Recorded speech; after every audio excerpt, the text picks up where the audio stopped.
नमस्कार। आप देख रहे हैं द डार्क रूम, अनसुनी अनकही कहानियाँ। जैसा कि हर हफ्ते हम आपके लिए लेकर हाजिर होते हैं एक ऐसी कहानी जो कहीं ना कहीं रिश्तों में बिखराव की होती हैं या दर्द की होती हैं या वो कहानियाँ होती हैं जो कहीं नहीं सुनी गई। उस कहानी के पीछे के दर्द को हम आपको दिखाते हैं। आज हमारे साथ जो शख्सियत मौजूद हैं वो कहीं ना कहीं रिश्तों की लड़ाई में प्रभावित हुई। वो रिश्ते या वो रिश्ता जो 7 जन्मों के लिए बनता है, उस रिश्ते ने वो दर्द दिया जो ज़िंदगी भर का ज़ख्म बन गया। हमारे साथ मौजूद हैं लखनऊ की कुंती सोनी, जो अपने पति से ही पीड़ित हुई और ऐसी पीड़ित हुई कि वो दर्द इनके लिए ताज़िंदगी का ज़ख्म बन गया। जी, आपका बहुत बहुत स्वागत है हमारे इस ख़ास प्रोग्राम में। Thank you. हम सबसे पहले आपकी संक्षिप्त कहानी जानना चाहेंगे। आपकी शादी कब हुई, कैसे हुई? सबसे पहले कि नमस्ते, मेरा नाम कुंती है और मैं लखनऊ से हूँ और मैं राजाजीपुरम की रहने वाली हूँ। और मेरे ऊपर एसिड अटैक 2011 में हुआ था और मेरे ऊपर एसिड अटैक मेरे हस्बैंड ने किया था। हमारी शादी ऐसे हुई थी कि जैसे कि मेरे पापा और मेरे ससुर जी दोनों फ्रेंड थे, तो ऐसे शादी फिक्स हो गई थी। तो मैं अपने हस्बैंड को कभी देखी नहीं, मैं उनसे कभी मिली नहीं थी। मैंने डायरेक्ट शादी वाले दिन ही मैं मिली थी। उस टाइम पे मतलब मैं 15 साल की थी। मतलब मुझे ऐसा पता नहीं कि शादी क्या होती है, मुझे इसके मायने भी नहीं पता थे। पर ये था कि घर में फैमिली का चलता था, तो पापा मम्मी ने ऐसे फिक्स किया तो हमने कर लिया। शादी के बाद ही मतलब बहुत लड़ाई झगड़ा करना, अगर मैं कुछ भी कहती थी तो मतलब मारपीट करना, बहुत ड्रिंक करते थे, मारपीट लड़ाई झगड़ा ये सब चीज़ें करते थे। और फिर उसके बाद से मेरे हस्बैंड हैदराबाद में जॉब करते थे। क्या करते थे पति आपके? वो कपड़े की शॉप पे काम करते थे और मेरी ससुराल यहीं चौक की है, लखनऊ की है। तो वो हैदराबाद में जॉब वगैरह करते थे, तो वो शादी के दूसरे दिन ही वो हैदराबाद चले गए और फिर 3 महीने बाद आए। तो फिर मतलब मैं अगर कहती थी कि मैं आप वहाँ जॉब मत करिए, लखनऊ में ही करिए, यहीं पे बहुत सारी जॉब है, यहाँ कर सकते हैं। तो उसके लिए मतलब वो हमेशा जब भी मैं कुछ ऐसा कहती थी तो रात में दारू पीना, मारपीट करना, लड़ाई झगड़ा करना, ये सब चीज़ें करते थे। तो मतलब मैं उनको बहुत समझा समझा के थक गई थी। तो मैंने कहा कि फिर मैंने छोड़ दिया। मैंने कहा कि मतलब तब मुझे नहीं पता था कि वो किस लिए वहाँ जॉब नहीं छोड़ना चाहते। फिर मुझे उसके कुछ टाइम बाद तब पता चला कि वो किसी और के साथ वहाँ रहते थे, लिव इन में रहते थे? हाँ, किसी और के साथ रहते थे। मतलब मैं 15 साल की थी, मुझे इतना आइडिया नहीं था, मुझे नहीं पता था कि शादी क्या होती है। फिर और शादी के बाद भी मतलब हस्बैंड ये कहते हैं माँ बाप ने जिससे शादी करा दी उसके साथ पूरी ज़िंदगी आपको काटनी है। तो मतलब मैंने शुरू से अपनी फैमिली में ये देखा तो मुझे लगा होगा। फिर लेकिन जब बाद में मुझे पता चला कि वो किसी और के साथ रह रहे हैं, किसी और को साथ वहाँ पर फैमिली के साथ रह रहे थे, तो फिर मैंने कहा कोई बात नहीं। आपको कैसे पता चला? मुझे अपनी नंद के थ्रू पता चला था। मेरे हस्बैंड कभी मुझे कॉल नहीं करते थे, कभी मुझसे बात नहीं करते। वो तो अचानक से एक दिन मेरी नंद ने बात करते करते मतलब मुझे ऐसे बताया कि भैया पहले किसी लड़की के साथ वहाँ रहते थे। तो फिर मुझे बाद में आया कि शायद इसलिए तो शायद वो वहाँ जॉब नहीं छोड़ना चाहते। मैं यहाँ उनको कितनी बार बोली कि आप लखनऊ में ही करो। मम्मी पापा और उनकी बहन और हम 4-5 ही लोग थे। तो मतलब तब मुझे ऐसा लगा कि शायद वो किसी और के साथ रहते हैं, इसलिए मतलब मेरे साथ ऐसा हुआ। फिर मैंने बहुत समझाया, नहीं हुआ तो फिर मैंने एक फैक्ट्री में जॉब ज्वाइन किया, वहाँ पे राजाजीपुरम में ही, हमारे घर की तरफ ही। तो इस हादसे के एक दिन पहले मतलब ऐसे कंपनी की बात को लेके ही हमारी उनके बीच कुछ बहसबाजी हुई थी। नहीं, आपकी तो बात नहीं होती थी। हस्बैंड यहीं थे क्या जब हुआ? जब अटैक हुआ तब तो यहीं थे वो। हाँ। हाँ, वो दिवाली की छुट्टी हुई थी ना, जैसे 22 अक्टूबर को मेरे ऊपर अटैक हुआ था, 26 अक्टूबर को दिवाली थी। तो दिवाली की छुट्टी पे ही वो घर आए थे। तो मतलब ऐसी कुछ बात होने लगी तो बोले कि चलो हम तुमसे शाम को मिलेंगे, हम तुमसे शाम को बात करेंगे। तो वो फिर मैंने फैक्ट्री में जब ज्वाइन की तो उनको उससे भी प्रॉब्लम थी। वो कह रहे थे कि हाँ अब तुम कंपनी में मतलब बहुत सारे लड़के भी काम करते थे, तो उनको उस चीज़ से प्रॉब्लम थी कि हाँ लड़कों के साथ अब तो तुमको नए नए लड़कों के साथ घूमना फिरना, ये सब चीज़ें मतलब अजीब तरीके से शक करना। तो वो शक ही करते थे। तो इस हादसे के एक दिन पहले ऐसी कोई बात हुई थी, वो बहुत ड्रिंक करके उन्होंने मुझे बहुत मारा था, इतना मारा था कि मतलब मेरे पूरा फेस पे सॉइलिंग आ गई थी। तो हमारे वहाँ जो आंटी, मेरे ससुराल में किराए की जो आंटी रहती थी, उन्होंने मतलब मेरे घर पे कॉल किया तो मेरी मम्मी आई, मुझे लेके गई घर पर। तो मतलब तब मेरी मम्मी ने मैं उस दिन उसके अगले दिन मैं कंपनी गई, तो उस दिन बोलने लगे कि मेरे कंपनी के नंबर पे कॉल किया उन्होंने कि मुझे तुमसे कुछ बात करनी है। तो मेरे मैनेजर ने बोला कि देखिए आप लोग को जो भी बात करनी होगी आप अपने घर में करना, अभी तो वो ड्यूटी पे हैं, जब यहाँ से निकलेंगी तब आपको जो बात करना होगा आप कर लेना। तो फिर जब मैं कंपनी को शाम को 7 बजे गेट से बाहर निकली, उस दिन भी उन्होंने बहुत ड्रिंक कर रखी थी, तो मुझसे बोले कि मुझे तुमसे कुछ ज़रूरी बात करनी है। तो मैंने बोला कि जो भी बात होगी अब घर वालों के सामने करेंगे, अब मुझे आपके साथ नहीं रहना है, जब आपको मेरे साथ ही नहीं रहना तो हम तलाक ले लेंगे, अलग अलग रहेंगे, आप भी खुश हम भी खुश। तो बोले कि नहीं मुझे बहुत ज़रूरी बात करनी है। तो मेरे साथ में मेरी फ्रेंड थी जो कंपनी में ही काम करती थी, उसने बोला कि देख लो हो सकता है कि कुछ ज़रूरी बात हो। तो कंपनी के गेट से थोड़ी दूर वहाँ पे बहुत अंधेरा था, और उन्होंने कुछ वहाँ पे मेरे हाथ पकड़ के गए और मेरे सर पर से ऐसा कुछ डाल दिया। तो मतलब मुझे हमने कभी ऐसे नहीं देखा, हमारे घर में भी कभी यूज़ नहीं होता। और जब उन्होंने डाला तो मैंने कहा कुछ अजीब सा पानी पानी जैसा था, बहुत गंदी सी स्मेल आ रही थी। तो फिर उसके बाद से उसकी 1 मिनट बाद ही मेरी पूरी स्किन जलने लगी, मेरे कपड़े उपड़े पूरे जल के गिरने, पूरे कपड़े ऐसे कि जैसे कि प्लास्टिक जल रही है, इस तरीके से मेरी स्किन और कपड़े उपड़े से जल रहे थे। तो मैं वहाँ से चिल्लाती चिल्लाती मुझे इतना जलन हो रहा था, इतना जलन हो रहा था, ऐसा लग रहा था कि किसी ने जलते हुए आग में डाल दिया, इतना बहुत ज़्यादा जला। तो मैं गई थी मुझे बचाओ बचाओ बचाओ। तो मतलब मेरी फ्रेंड ने कहा कि क्या हुआ गया, उसको लगा कि शायद चाकू या ईटा उटा कुछ मारा होगा, तो उसने ऐसे रुमाल रखा और ऐसे लगाया, तो उसका रुमाल और हाथ जल गया। तब उसने बताया कि ये एसिड है। तो तब मतलब मैं तो वहाँ पे बेहोश पड़ी थी, चिल्ला रही थी। मेरी फ्रेंड ने ही पुलिस में कॉल किया, और तब पुलिस वाले आए, मुझे हॉस्पिटल लेके गए। मेरे हस्बैंड को तुरंत ही पकड़ लिया था, वो फिर बहुत ड्रिंक की वजह से चल ही नहीं पा रहे थे। तो तब मतलब मेरी फ्रेंड ने मुझे हॉस्पिटल ले गए, पुलिस वाले सब लोग, और फिर मैं घर में कॉल किया, तब से कॉल किया तो वो अरेस्ट हो गए हस्बैंड? हाँ तुरंत ही पकड़ लिया गया। कितने महीने जेल में रहे? मेरे हस्बैंड वैसे 1.5 साल जेल में बंद थे, और फिर मेरे ससुर जी ने बेल पे उनको छुड़ा लिया था। बेल पे छुड़ा, उसके बाद कोई सुलह समझौता हुआ आप लोगों में? नहीं, उसके बाद से मतलब मेरे पापा मम्मी तारीख पे जाते थे, मैं तो हॉस्पिटल में थी। फिर केस वेस हुआ तो फिर मतलब मेरे पापा से कहते थे कि अब ऐसा कुछ नहीं करूँगा, उसको ले जाऊँगा अपने साथ। उन्होंने जब बल्कि सुबह होश आया तो उन्होंने पुलिस वालों को भी ऐसा बोला कि मुझे मिलने जाना है अपनी बीवी से। तो पुलिस वालों ने बोला तुमने तो उसको मार ही दिया है, अब उसमें बचा ही क्या, जो तुम अब क्या करोगे उससे मिलके। तो जब तारीख पे भी मम्मी पापा जाते थे तो भी वो कहते थे कि मैं इनको लेके जाऊँगा, अच्छे से रखूँगा। पापा ने बोला बस जितना कर लिया उतना बस बहुत है। तो फिर तब से और आज तक का मतलब हमारे उनका कभी आमना सामना नहीं हुआ। तब से आज तक आपका कभी आमना सामना नहीं हुआ? आखिर वो शक क्यों करते थे? पता नहीं, जब वो ऑलरेडी वहाँ पे रह रहे थे बकौल आपके कि वो लिव इन में रह रहे हैं वहाँ पे, तो फिर आप यहाँ जॉब कर रही थी तो उनको जॉब से क्या प्रॉब्लम थी जब उन्होंने आपको छोड़ रखा था? हाँ वो भी मतलब मैं रहती तो अपने ससुर के साथ ही थी। तो मतलब ये होता है ना कि बहुएं काम करने नहीं जाएंगी, उनके मतलब दोस्त लोग उनके जो भी कहते होंगे मुझे नहीं पता उस टाइम पे।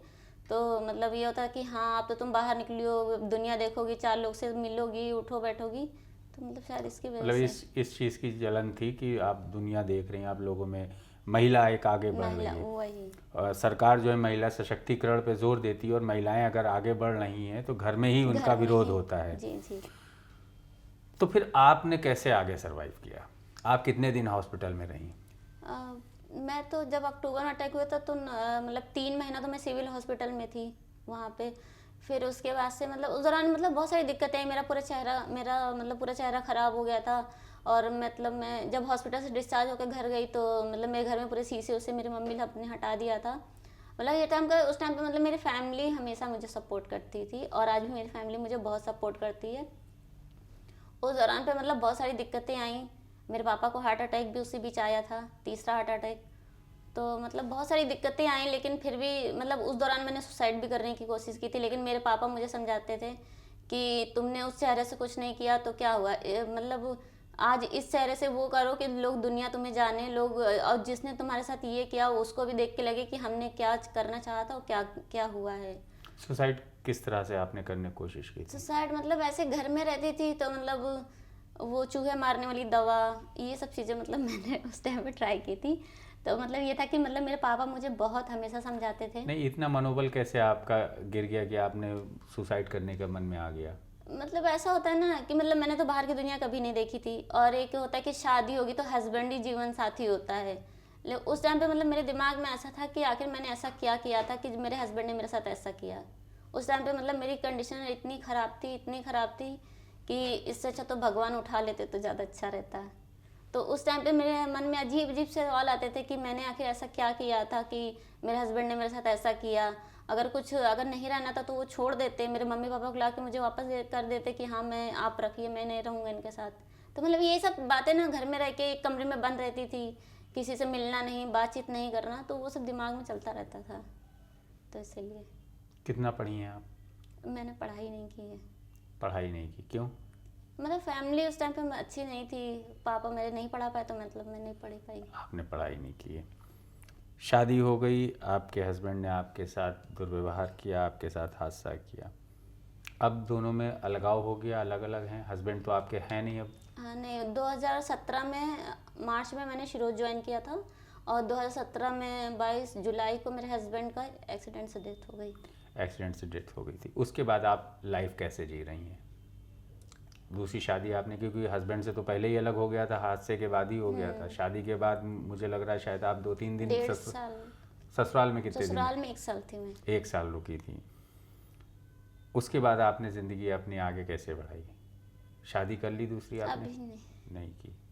मतलब अभी कैसे, मतलब शादी के नाम से डर लगता है। तो क्यों शादी के नाम से क्यों डर लगता है? मतलब होता है, इतना बड़ा हादसा हो गया, और मतलब मुझे लगता है, मतलब मुझे किसी पर फिर से विश्वास नहीं होता इतनी जल्दी, मतलब किसी पर विश्वास करना। और शादी, और दूसरी बात ये है कि अगर किसी से बाई चांस करो भी, तो ये होता है ना कि फेस इतना ख़राब है, फेस को लेके बहुत सारे लोग बातें सुनाते हैं, मतलब इतनी तो कि पहले से तो मेरा फेस बहुत सही है। मैंने 15-16 सर्जरी मतलब मेरे पापा ने ही कराई।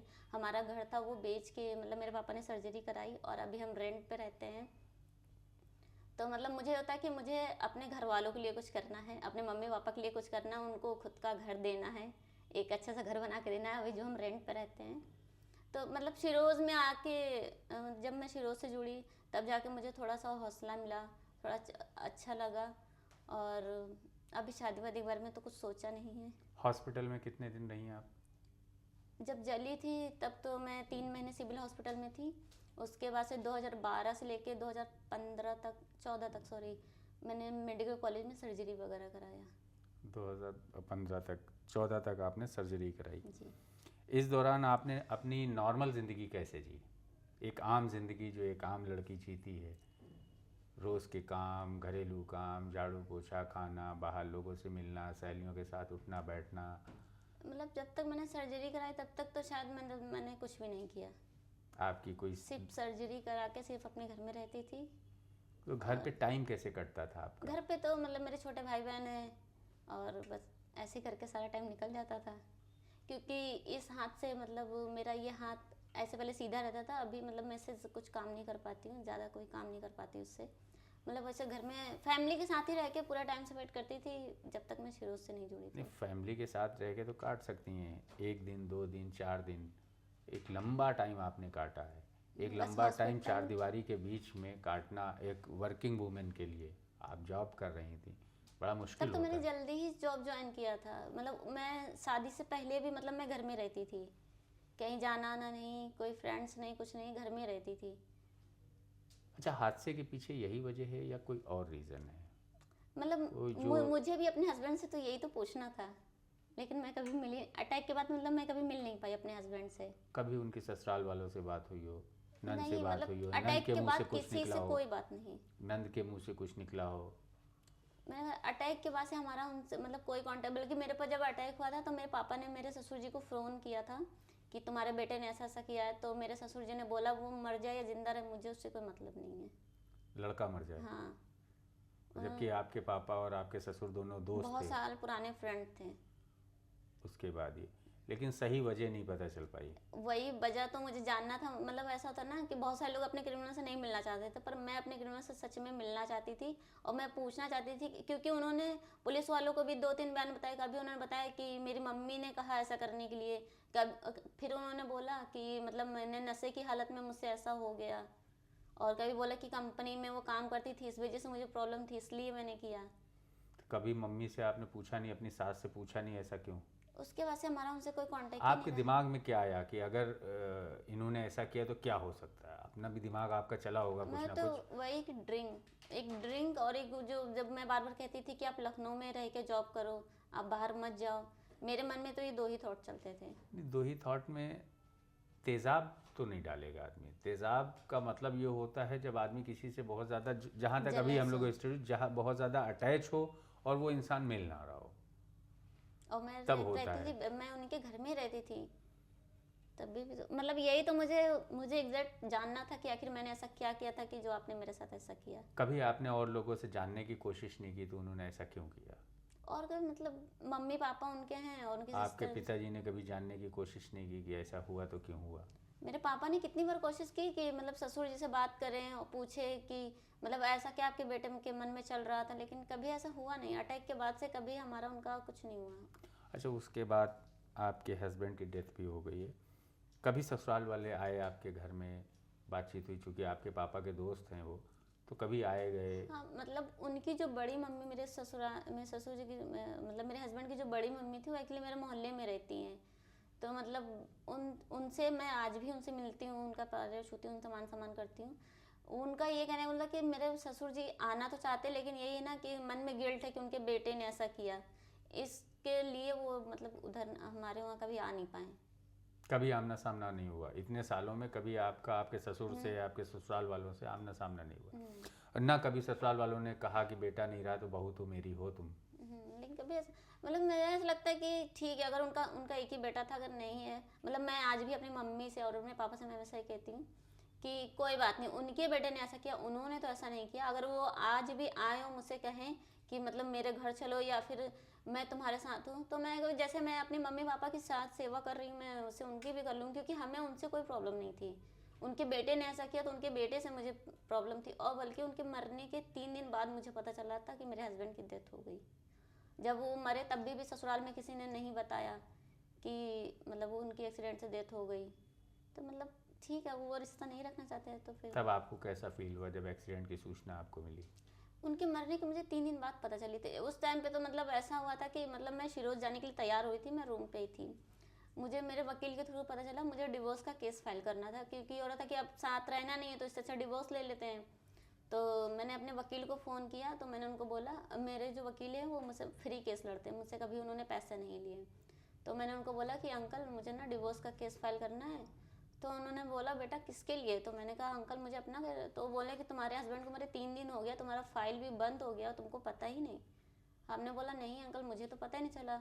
बोले तुम्हारे हस्बैंड की परसों, फिर एक्चुअली क्या था कि मेरी आदत है, मैं रोज़ कैफ़े जाती हूँ तो मैं न्यूज़पेपर पढ़ती हूँ, और सैटरडे संडे कैफ़े में ज़्यादा भीड़ होती है। तो मैंने उस दिन सैटरडे संडे न्यूज़ नहीं पढ़ा, मैंने मंडे को मैंने अपने वकील को फ़ोन किया, तब उनके थ्रू मुझे पता चला। तो उन्होंने बोला कि पेपर में जाके देखो, तुम्हारे हस्बैंड का जहाँ पे एक्सीडेंट हुआ था वहाँ पे बढ़िया न्यूज़ उसमें छपा हुआ है, पेपर में आया था। तो मतलब उस टाइम पे फ़ोन तो मेरे हाथ से गिर गया, क्योंकि मैं पूरा तैयार हो गई थी, बस नीचे गाड़ी थी, हम लोग जा रहे थे। जब फ़ोन किया तब मुझे पता चला, तब तो मैं मतलब तुरंत बेहोश हो गई। मतलब इतनी इतनी बड़ी बात सुनकर कि मतलब जिस इंसान से मैं मिलना चाहती थी, पूछना चाहती थी कि आखिर मैंने ऐसा क्या किया था जो आपने मेरे साथ ऐसा किया। और दूसरी बात ये लगता था कि कितना भी था तो थे तो मेरे हस्बैंड, शादी हुई थी हमारी। तो मतलब ये लगा था कि उन्होंने नहीं बताया, कम से कम उनके ससुराल मेरे सास ससुर किसी को तो बताना चाहिए था, किसी ने भी नहीं बताया। मुझे उस टाइम पे एक सदमा सा लग गया था जब वकील ने मुझसे ये बात बोली थी। तो फिर उस टाइम पे फिर ये था कि जो मतलब जितना जो भी रीति रिवाज होता है वो सब हम लोगों ने किया, विधि विधान से हमारी मम्मी ने करवाया बाकी। अच्छा, मतलब आपने अपने घर में उनका जो है हाँ जो अंतिम अंतिम क्रियाएं जो होती अंतिम हैं जो वो आपने किया वहाँ पे। हमारी मम्मी ने करा दिया। फिर उसके बाद आगे ज़िंदगी में क्या हुआ? उसके बाद से अभी तक तो कुछ नहीं, रोज़ में जुड़ के अभी तक काम कर रही हूँ, आगे का पता नहीं। पिताजी हैं अभी? हाँ अभी पापा क्या करते हैं पापा? पापा मेरे कुछ नहीं करते, वो हार्ट पेशेंट है तो वो कुछ नहीं करते। मम्मी? मम्मी हाउस वाइफ है। और भाई वगैरह कोई है? भाई 2 हैं, छोटे हैं, और हम 2 बहनें जॉब करते हैं तो उससे घर चलाते हैं। दूसरी बहन क्या करती हैं? वो कपड़े की शॉप पे काम करती हैं। कैसे फिर आपने अपनी ज़िंदगी को सरवाइव किया? आप समाज से दूर भाग रही थी, लोग आपके चेहरे को लेके कि लोग क्या कहेंगे, हम इतने, अब इस चेहरे को लेके हम समाज में कैसे जाएं, ये सारी मन में जो भावनाएं आपकी थी, जो शंकाएं थी, जिसके लिए आपने कई बार अपने को ख़त्म करने की कोशिश की। आपको वो कौन सा क्षण था जिसने आपको मजबूती दी कि नहीं, ये सब चीज़ें नहीं, अब हमको समाज का सामना करना है? वो कौन सा मोमेंट था, वो कौन सा एक शख्स या कोई एक ऐसा इंसान जो था जिसने आपको वो हौसला दिया? अ, मतलब वैसे तो मेरे पापा मुझे हमेशा समझाते रहते थे, वो हौसला देते थे कि कोई नहीं, जो हो गया सो हो गया, अब तुम घर से बाहर निकलो, 4 लोगों से मिलो, बातचीत करो। पापा मोटिवेशन देते थे, ठीक है। फिर जब मैं शिरोज़ में आई तब जैसे कि और भी सर्वाइवर हैं, 1-2 सर्वाइवर हैं जिनकी पूरी आँख नहीं है, तब भी वो ज़िंदगी जी रही है ना। हमारे वहाँ एक सर्वाइवर थी, रानी दीदी हैं, अभी उनकी शादी वादी हो गई है। और रानी दीदी दोनों आंखों से नहीं देख पाती थी, लेकिन वो कितने अच्छे से अपनी लाइफ जीती थी। मतलब मुझे वो देख के ऐसा लगता था कि यार मेरे साथ तो कुछ भी नहीं हुआ, मुझसे ना तो मतलब इनका हुआ है, पूरे सर पे बाल नहीं है, उनके सर पर से एसिड किसी ने डाल दिया था, उनकी दोनों आंखें नहीं हैं। जब वो जी सकती हैं तो मैं क्यों नहीं जी सकती हूँ? तो फिर मैं उन लोगों को देख देख के मुझे हौसला मिलता गया, फिर मैं आगे बढ़ती गई शिरोज़ में और अच्छे से जीने लगी। और शिरोज़ नहीं है कि हर जगह हम लोग को खड़ा करते थे, वो कभी खुद आगे नहीं आते थे, हम लड़कियों को आगे खड़ा करते थे। मीडिया हो या फिर कहीं प्रेस कॉन्फ्रेंस हो, कुछ भी होता था या किसी इवेंट में जाना होता था, तो आलोक सर लोग हमेशा हम लोग को आगे खड़ा कर रखते थे कि इस चेहरे से मतलब दुनिया तुम्हें जाने। हम नहीं चाहते पिछले चेहरा तुम्हारा क्या था हमको नहीं पता, इस चेहरे से हम चाहते तुम्हें दुनिया लोग जाने, ताकि तुम लोग पूरे आत्मविश्वास के साथ लोग सामने खड़े हो, खुल के अपनी बात करो। तो बस शिरों से ही और मजा है। वहाँ तक पहुँचने से पहले? वहाँ तक उससे पहले तो सर कुछ भी नहीं था, मतलब सिर्फ घर में रहती थी। घर में हौसला किसने दिया आपको? मेरे मम्मी पापा के अलावा और व्यक्ति कोई भी व्यक्ति नहीं था हमारे साथ, सिर्फ मेरी फैमिली ही थी। लेकिन मेरे पापा मुझे हमेशा आप जहाँ मोटिवेट करते कंपनी में काम करने जाती थी, वहाँ कोई दोस्त साथी जो साथ में लोग काम करते हों? बस उस मतलब जहाँ मैं काम करती हूँ वहाँ बस जो लड़की मुझे हॉस्पिटल लेके गई थी, बस वही आती थी मेरे घर, वही मतलब मुझे हमेशा समझाती रहती थी, हमेशा मतलब वही। केस में बयान भी उसी ने दिया होगा? हाँ, पुलिस में थाने में बयान भी, उधर जब पेशिप जाते थे तो उसको भी बुलाया गया था। आगे ज़िंदगी को लेके आपका क्या प्लान है? अभी आगे कुछ सोचा है ज़िंदगी आगे कैसे जीना है? ज़िंदगी काफ़ी बड़ी है, शादी के लिए, घर बसाने के लिए कुछ सोचा आपने, प्लान किया? अभी तो ऐसा कुछ सोचा नहीं है, बस अभी ये कि खुद का बिजनेस कुछ करना है और मम्मी पापा को एक घर बना के देना है। खुद का बिजनेस करने के लिए क्या प्लान बनाया? मुझे खुद का रेस्टोरेंट खोलना है। खुद का रेस्टोरेंट खोलना है। बाकी आप जैसे सर्वाइवर बहुत हैं दुनिया में, देश में, प्रदेश में। उनके लिए क्या संदेश आप लोग लेके चल रहे हो साथ में कि वो लोग, उनका मनोबल बना रहे? तमाम ऐसी हैं जो घर से नहीं निकलती हैं। उनके लिए मतलब मैं क्या ही करूँ, मतलब पहले जितना मतलब मुझे नहीं पता था, आज के टाइम पे ये है कि अगर आप आगे बढ़ोगी, अगर आप एक कदम आगे बढ़ाओगी तो दुनिया आपके साथ आगे बढ़ाएगी। आपको खुद विश्वास रखना पड़ेगा। मतलब ऐसे ना बहुत सारी लड़की अपना केस वापस ले लेती हैं, डर जाती हैं, नहीं केस लड़ती हैं।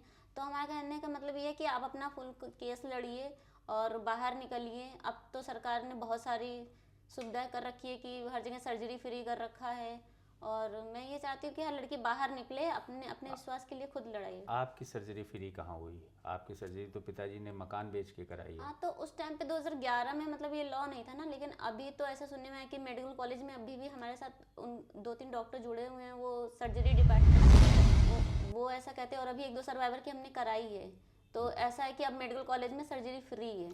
सरकार की तरफ से आपको कोई अनुदान मिला? हाँ, 2018 में जब मैं शिरोज में ज्वाइन की थी तब मुझे कंपनसेशन मिला था।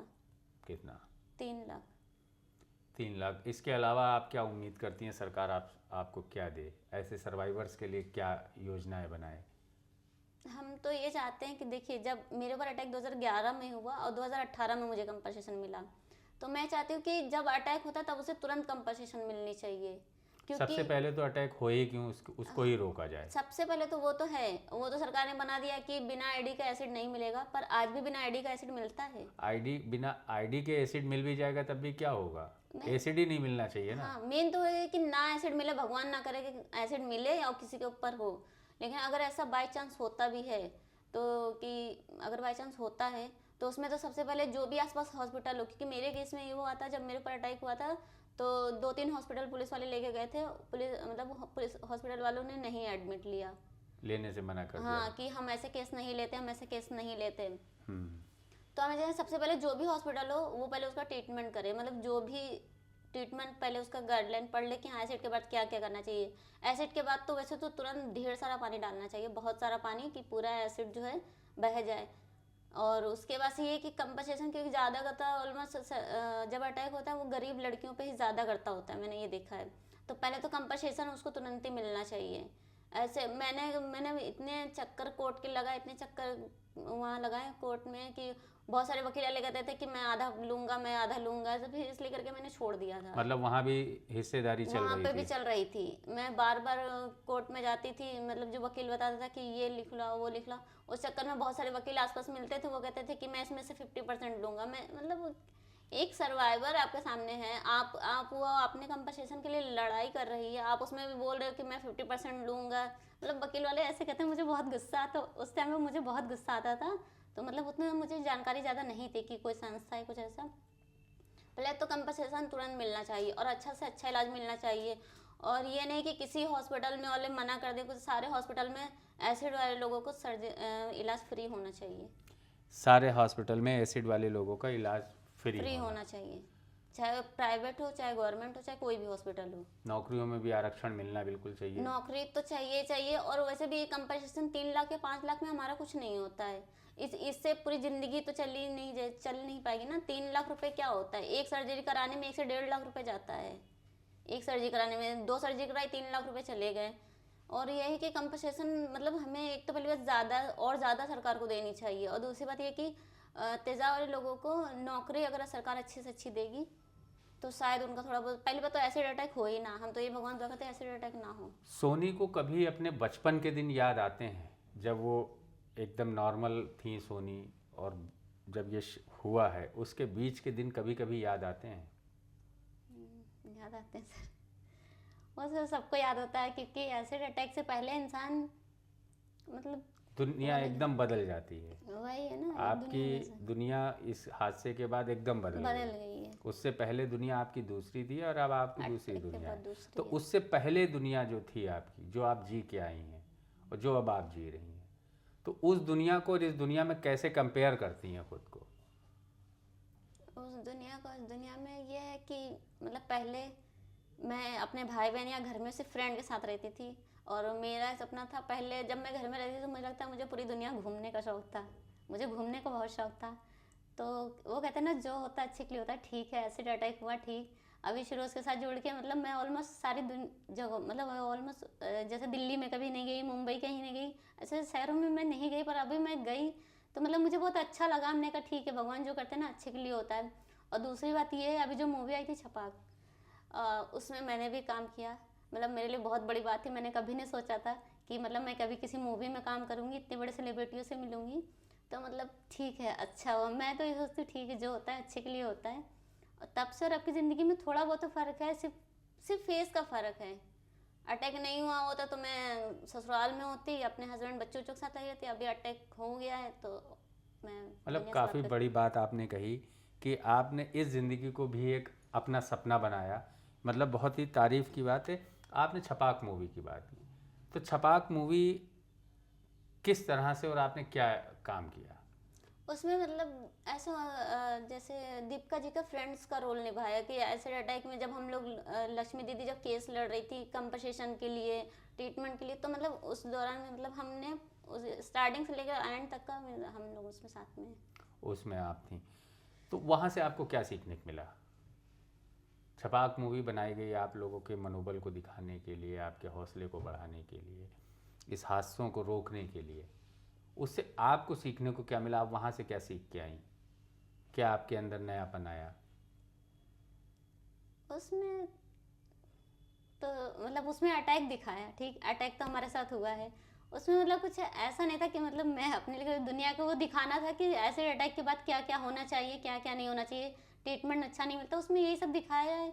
तो मतलब मुझे सिर्फ वो एक्सपीरियंस अच्छा लगा कि मूवी कैसे मतलब शूट की आपको जाती है। दीपिका पादुकोण से मिल के आपको अच्छा लगा, मूवी में शूट करके आपको अच्छा लगा मतलब उसमें? फर्स्ट टाइम ऐसे मैं देखा कि मैं पहले सोचती थी मम्मी लोग टीवी में कैसे जाते हैं, तो मतलब मुझे वो एक्सपीरियंस मिला, वो अच्छा लगा कि मुझे देख के कि हाँ अच्छा टीवी में लोग ऐसे ऐसे दिखते हैं, तो मतलब मुझे वो अच्छा लगा। वो अच्छा लगा। बहुत अच्छी मुस्कुराहट देख के अच्छा लगा। आपने इतने दर्द झेले, इतने देर दर्द झेलने के बाद आप यहाँ तक हैं और इतना हौसला है कि आप अपनी पुरानी ज़िंदगी और नई ज़िंदगी को कंपेयर करके और आज की ज़िंदगी को बेटर आप बता रही हैं। ये काफ़ी पॉजिटिव सोच है आपकी। आपके जैसे सर्वाइवर्स के लिए आपका क्या संदेश है? वो कैसे सर्वाइव करें? तमाम ऐसी लड़कियां हैं या लड़के हैं जो जिनके केस रजिस्टर्ड नहीं हैं, वो बंद हैं घरों में, निकलना नहीं चाहते हैं, खुदकुशी की कोशिश करती हैं, वो कैसे बाहर आएं? समाज के सामने समाज को कैसे फेस करें?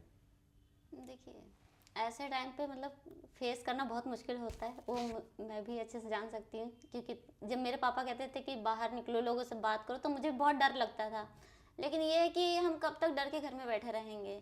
हमें आज नहीं तो कल बाहर निकलना ही है, अपने हक के लिए लड़ना ही है। फैमिली सपोर्ट करती है, ठीक है, पर हमें एक दुनिया जिसने अटैक किया उसको भी तो मुंह तोड़ जवाब देना है ना। अगर हम घर से बाहर निकलेंगे और मतलब जॉब करेंगे या फिर अच्छे से अपना इलाज कराएंगे या हंस के उनके सामने आएंगे, तो उनको ऑटोमेटिक थोड़ी शर्म आएगी कि मैंने क्या सोचा था। क्योंकि अटैक करने वाला ये सोचता है कि मैं ऐसा कर दूंगा तो घर में मुंह छुपा के बैठी रहेगी, बाहर नहीं निकलेगी। लेकिन आप उसी के सामने अच्छे से रहोगे, लोगों से मिलोगे, बातचीत करोगे, तो उनको ये लगेगा कि मैंने कुछ और सोचा था और अभी कुछ और हो गया है। तो वापस उन्हीं को मुंह तोड़ जवाब मिलेगा। उसी को मुंह तोड़ जवाब मिलेगा, बिल्कुल। तो ये थी कुंती सोनी, जो अपने ही पति से पीड़ित थीं। पति ने यातनाएं दी, पति ने इनको तेज़ाब से नहलाया, लेकिन इनके हौसले को सलाम। इन्होंने हौसला नहीं हारा, हिम्मत नहीं हारी। जो हिम्मत हारी भी तो इनके परिवार ने इनका हौसला बढ़ाया और आज भी समाज के सामने सर उठाकर जी रही है।